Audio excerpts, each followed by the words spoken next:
Okay, it's Tuesday, November 23rd, and unbelievably, my push rods and guide plates came in. I ordered them Sunday afternoon, and they was here Monday by about somewhere between 12 and 2. I cannot believe it. But right now, this is not final assembly as you can see. I still got the check springs on it, but it's just snugged down with a used gasket under it, so that and if you've seen the last video, we checked the valve clearance and other stuff. And I did have to, and I'm glad I mocked it up like that. I just want to put them all on there and check everything.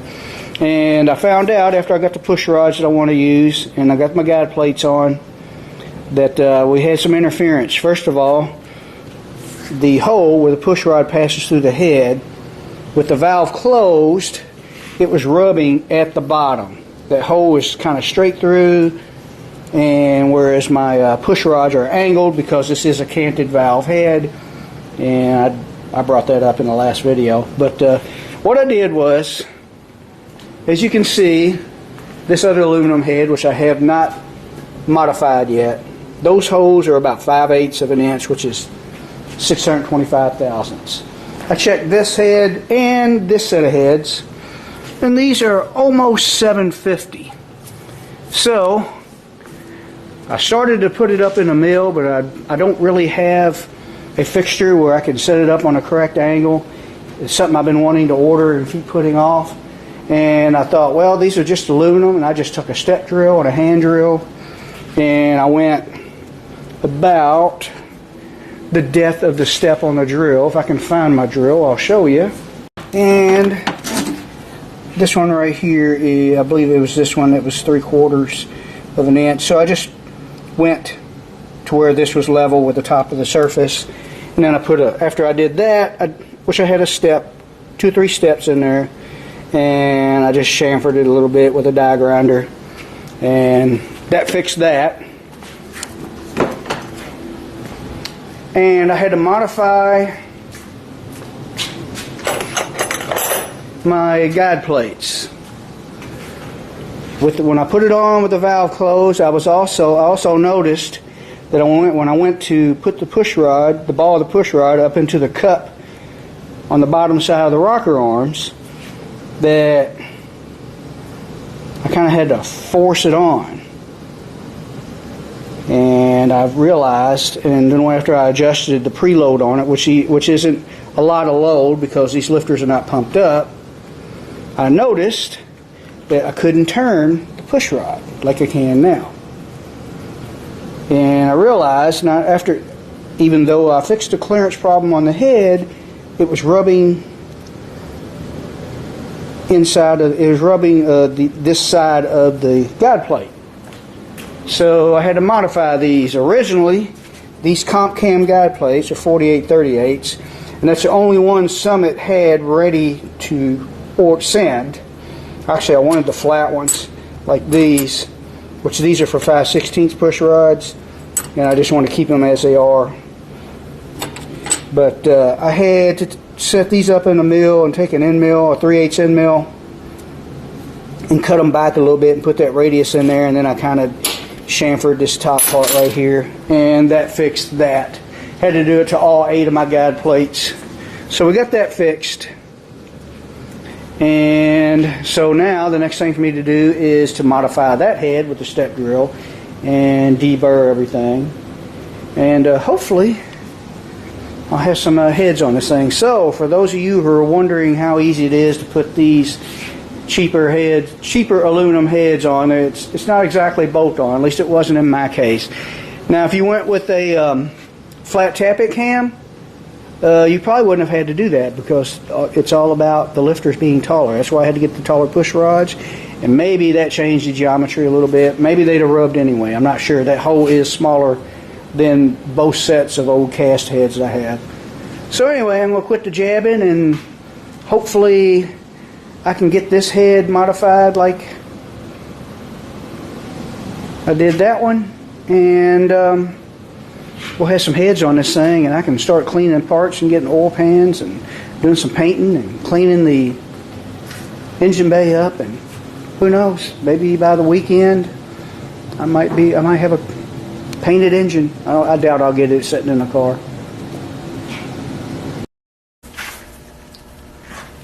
Okay, I'm still going to blow it all out after I'm done, but I got my water jackets and oil passages all taped off. Exhaust and intake ports as well. So I'm going to do one that you can see.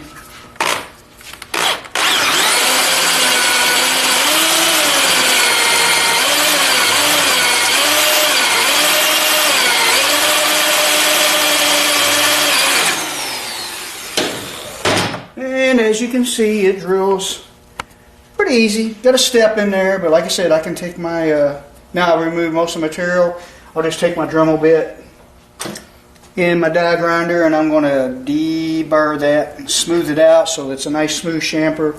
And I was worried about breaking into the intake port, but if you look at the others, they have actually bigger intake ports because they're opened up to Cobra Jet size.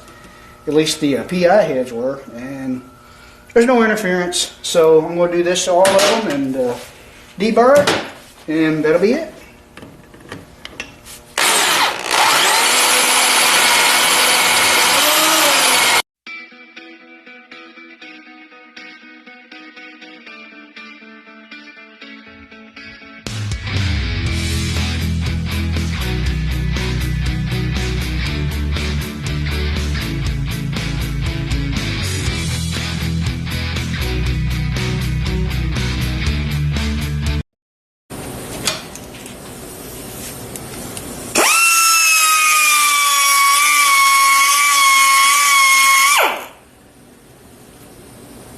Gets most of the steps out of there. I mean, nobody's going to be able to see it as long as it's just for clearance. But a taper drill would be nice.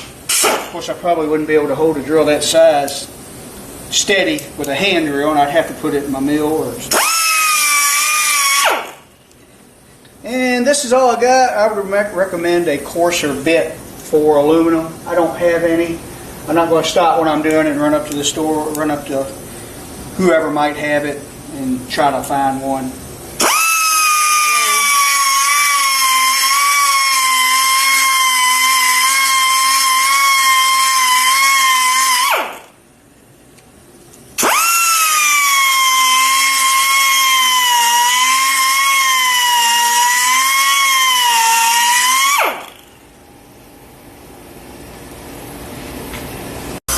When your bit gets loaded with aluminum, just take it to a wire wheel.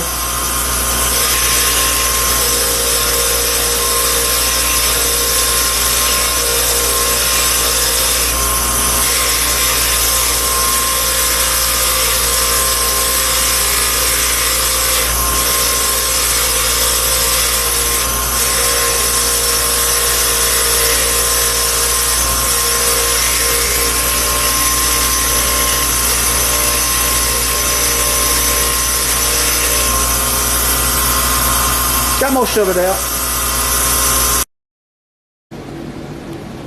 Okay, there's what it looks like after I clear them out. The other side that's already on there, of course, looks the same. And it doesn't have to be perfect. It's just for clearance for the push rods. So now we're going to stick this on just like the other side with a used head gasket and snug it down with a ratchet. Not going to be the final assembly. And I'm going to put all the rocker arms and guide plates on it just to make sure everything looks good.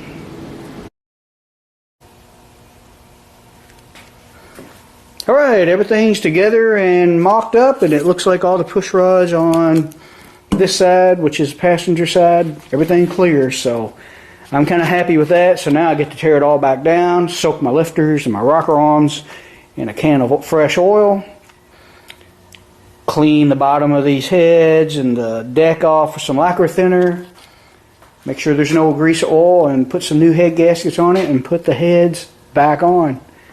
And everything clears, and I'm kind of relieved that that all worked out pretty good. I was beginning to wonder, because these heads were supposed to be a bolt-on, and there's a little bit more to it than that. At least there was in my case when you switch to hydraulic roller. So after I get all that together, really the only thing left for me to do is cleaning parts and just basic assembly like timing cover and oil pan and all that.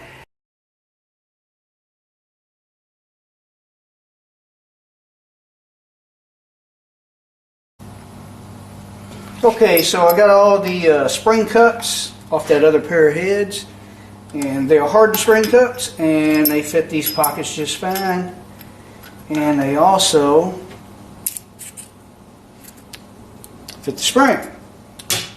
And the thickness, there's a difference between the thickness of the hardened shim that these aluminum heads had.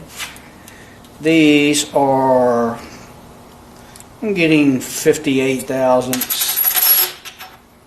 And these are 75.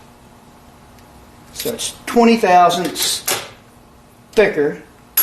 And when I check the height, that makes this, it was 1 inch 940, now it's like 1 inch 915.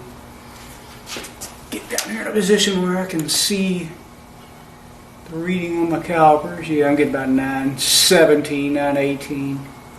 So it tightens up a little bit, and I recheck the springs at that height, and that's such a small difference. It's pretty much the same readings I got. A little bit higher when the valve was open, which is closer to what the springs for the camera are supposed to be. So all that should work. I'm going to swap all these out, and hopefully we'll get some heads on this thing for the final time. Okay, it's now Saturday, November 27th. I've survived the Thanksgiving holiday fiasco. I hope everyone did have a good Thanksgiving. And all the spring cups are on it now. That's kind of a tedious job. The easiest way for me to do it is to clamp them to the table, and that's the way I did it. Swapped them all out. Didn't want to film all that. That would get kind of boring. And the heads are torqued on for their final time. I put Loctite on all my studs, torqued those to 60 foot-pounds, and that is what they recommend for stock heads, cast iron heads. Had no trouble with aluminum. It doesn't feel like you're really cranking down on them that tight. So I did that. And I now have the oil pump apart. Instead of buying a new one, I decided to inspect this one, and it looks fine to me. Just made sure there's no dirt or trash in there, and there wasn't. So I'm just going to clean. I got it cleaned up. I'm just going to lube it up with some assembly lube, dip it in some fresh oil, and kind of prime it before I put it on. Then I'll be able to clean my pan and put it on. Pan's over here. It's still filthy. So for next week's video, I'll show you how far along we get on that, and maybe I'll have a painted engine for you by next week. So I just want to say thanks for watching, and I hope you had a great Thanksgiving.